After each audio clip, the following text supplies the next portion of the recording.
Justizia Euskararentzat, igandean 11:30 hasita, Baionako epaitegitik manifestazioa.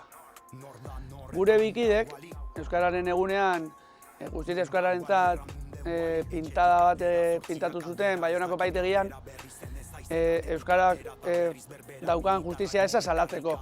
Azkenean, sistema guzti bat daukagu Euskaldunon aurka, izan iritzi artikuluak, izan epaien aurkako sententziak, eta Baionan edo Ituteran edo Iruñan euskaraz ikasteko ezintasuna, euskararen ofizialtasunik eza, sistema guzti bat Euskaldunon aurka dagoena. Hori salatzeko pintaketa bat egin genuen Baionako epaitegian, eta atxilotu zituzten gure bikideak, egon ziren 8 orduko komisaldegian, eta orain epaiketa izango dute hurrengo ostiralean, hemendik astebetera.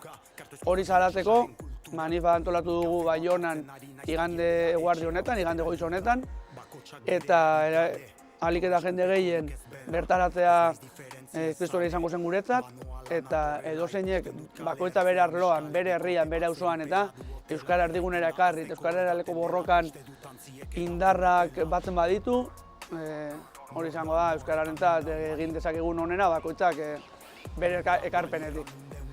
Euskararen aurkako erasoen aurrean, kalera irten, kaleak hartu behar ditugu, harro gaudela erakutsi, eta goazen euskarak merezi duen tokia irabaztera. Gora Euskal Herri Euskalduna.